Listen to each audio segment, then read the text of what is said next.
Yesterday I worked out in my garden just like I always do. I mean, everything was normal. I had some itching, which I've had before. Something irritates me in the garden. When I got up this morning, I looked like this. I ended up having to go to the ER and get a shot in my butt and get a bunch of medication for an allergic reaction to something. It's something I'm working on out here that affects me, and I've got some prednisone and a few other things, Zyrtec, and it's just kind of a reminder that sometimes the biggest obstacles in gardening isn't the weather or the insects or the weeds. Sometimes the biggest obstacle might be your own health. What happens when the thing you love to do starts affecting the way you feel and your health? It looks like I am going to be a person that's going to have to regularly take allergy medicines. I never have. I'm the type of person that doesn't like to take medicine if I can help it. I try to stay away from that. But it doesn't look like I'm going to be able to because I suffer just way too much. Last year I had the same issue, but not as severe as I had it this morning. This morning that actually was kind of scary because I could hardly see. As you can see now, I'm still not 100%, but it's clearing up somewhat. It's gone down a lot, if you can believe that, by at least 2/3. They were really, really swollen. So it's a hard thing to think that the thing I love to do might be causing me this reaction.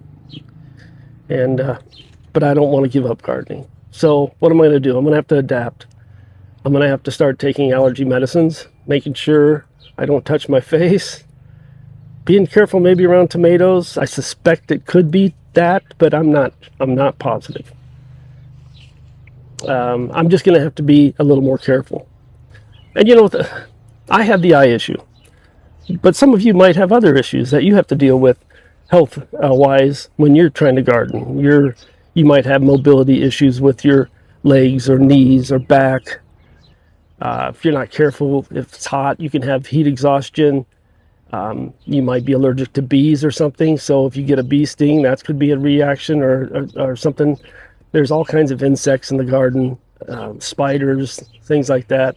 I don't mean to make gardening sound like a hazardous endeavor or hobby, but there are things that can happen, obviously. You just got to try to eliminate those as much as you can. For instance, if you're got knee problems, back problems, raised beds is an obvious solution to some of that.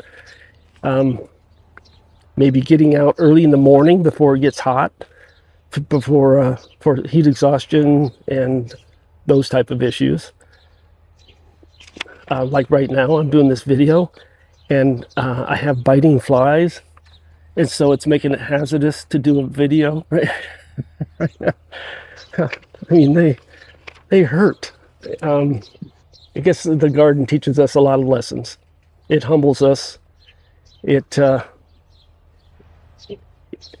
teaches us to be patient. I had a video about that before, about patience. I guess I have to have a little patience through this, and ouch, dang, and work through my allergy problem. Because this is not something that's fun. I dealt with it a lot last year, and it made the end of my gardening season miserable. And I'm not going to go through that again. So allergy medicines it is. Oh my God. I got to kill these. But adapting doesn't mean quitting. For each of those things I discussed, there are ways that you can lessen the problem. Working earlier in the morning, raised beds, tools that make your job easier, allergy medicines, making sure you keep your hands clean and not touch your face and your eyes after handling different things in the garden. Just being, as you get a little older and you suffer through some of these things, just being a little more aware of the situation and just being careful. Gardening's a physical activity. It's portrayed as being a relaxing hobby, but it can be quite physical. There's a lot of bending, a lot of kneeling, a lot of lifting and digging. You know, I just did a video about the weather and how it can affect your garden. And this is just another thing that can affect your gardening. It doesn't mean giving up. It's just one of the things that we might have to deal with as gardeners. We do it anyway, even though we might suffer a few aches and pains and disappointments with our garden. I'm still going to garden. I'm just going to try to work around this situation and any other situation that I have. You know, I'm 68. I'm not out here trying to prove how much work I can do or how wonderful my garden can look. I want to do it for me. I want to do it because I enjoy it.